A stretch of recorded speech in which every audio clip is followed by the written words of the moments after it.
I think my first question today is a primary question that I think a lot of young Christians in the theological sphere have, and it's about Muhammad's third wife, Aisha. Okay. First of all, what in your conception is the orthodox belief about Aisha's age when not only Muhammad married her but consummated the marriage? Sure. So, Prophet Muhammad, peace be upon him, he had multiple wives. Right. All right? And that's not uncommon for prophets of the Old Testament. Right. Right? Of As course. we know that Moses had more than one wife. We have Sure. Abraham, we have David. and Yeah. Solomon, right? How many wives for David?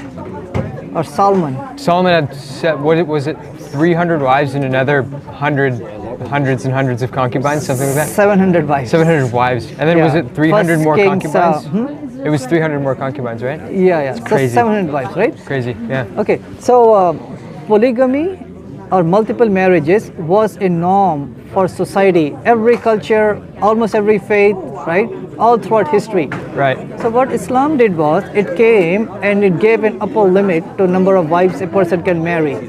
Not unlimited, but up to 4. Right. Yeah, chapter 4, verse number 3 of the Quran says that. Yes. Not only that, before Islam came to Arabia, husbands marrying more than one wife or even one wife, there was no responsibility of the husbands. Minimal responsibility.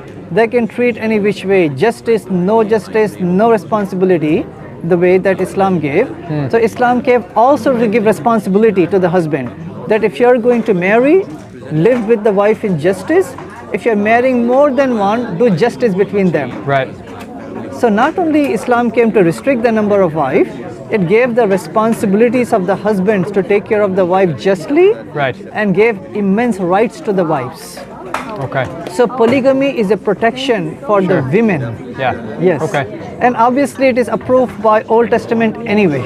Right. Correct? That's Is it not approved or is it just... I don't think there's like a tacit approval in the Old Testament, right? It's demonstrated, but it's not necessarily approved by the mouth of God, wouldn't you say? Well, the way I would say is Yeah. that if people were practicing polygamy, God did not say anything against it. Okay. So it was Fair. permitted. Sure. It was permitted. Unlimited polygamy was permitted. Without checks and balance, it was permitted. Right. But then Islam came. It gave responsibility. It gave rights to women. Right. It gave protection to women. Okay. But polygamy is not an obligation for Muslim males. I don't think he has 4 wives. Okay, one wife, right? I have one wife. It's a Right. permission. Yeah. So it's a permission, it's not an obligation. Okay, fine. So let's come to Prophet Muhammad, peace be upon him. Yes. He had more than 4, didn't he? Huh? He had more than 4 wives, didn't he? Yeah. Yes. So he had more than 4 wives, but that's when the commandment of God came to have only 4. He already married more than 4 anyway. Gotcha. Okay. So for that reason, he did not divorce any one of the more than 4 wives. Okay. Yes. Okay. So it's not that, okay, the commandment came and then he still married the 5th and the 6th and the 7th. Right. That's not, yeah. Okay. Hope you understand that point. That definitely makes sense. Now, did he how many wives did he have before the commandment came to only have 4? Sure. More than 4. Some people say 11. Okay. Some people say 12, but let's say 11. Okay. Yes. So he kept all of them. He treated them the best way possible. He was the best husband, the best example for the family, the best neighbor. So he gave equal justice to all of them, the way that Quran demands it. Right. Okay. All right. So let's take a look at his marriages, right? Then I will come to Aisha. Sure. So all the marriages of the Prophet, peace be upon him, they were not for lust, they were not for money, they were not for any other reason. Right. They were for humanitarian reasons, to bring tribes together. Tribal warfare was there, and he married people outside of the tribe. Racism was there, so he also encouraged Muslims to marry those who are from the black race. Okay. Yes. Yes. And there were many ex-Christians and ex-Jews. He also encouraged people to marry them. Sure. And there used to be, a lot of widows at that time. He married them. No one was marrying them, right? Sure. So his marriages were for humanitarian reasons. Right. To bring unity between the people. Sure. To develop brotherhood. To protect the widows and the orphans. to stop warfare. Right. For all of these noble reasons, he married multiple wives. Okay. All right, let's come to. I can see. Yeah, that makes sense. Let's come to the wife Aisha. Aisha radiallahu ta'ala anha, right? May Allah's peace be on her. She was the third wife. Yeah. So the marriage was consummated according to a bulk of the reports when she was 9 years of age. Right. And she was past the age of puberty. Sure. See, in historical terms, any girl or any boy, they are given in marriage when they are culturally, when they are ready to get married, to take the responsibility of as a husband or as a wife. Sure. If they are spiritually, psychologically, biologically, culturally, if a person is ready to get married, they were given in marriage. Okay. And Jewish culture, Christian culture, any culture, that was the norm all throughout history. Okay. Yes, you understand that, right? Okay. Yeah.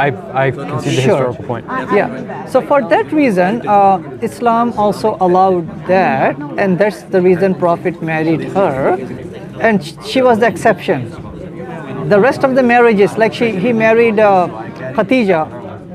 She was 40 and he was 25. Okay. Yes. Okay. And then he married Sauda. She was 63. Okay. Wow. Yeah. According to that time, that's old age. Sure. Right? Yeah. So he married all of these other people just to break the norms and to take care of the widows and the orphans, and for all the reasons I mentioned. Okay. Now, so Matthew, when you look at historically, it is a norm all over the world for the girls to be given in marriage once they reach the age of puberty. In the time of Moses, that was the norm. Like in the Old Testament, there is no minimal age. Sure. Yes. And according to my research, many Jewish historians, right, they have mentioned that Jewish girls were given in marriage once they reached the age of puberty, right? So that was the norm in the time of Moses. Right. So Moses allowed that. Okay. Important. In the time of Jesus, that was also the norm. Jesus allowed that. All throughout him, people were marrying, girls were getting married. Jesus allowed that.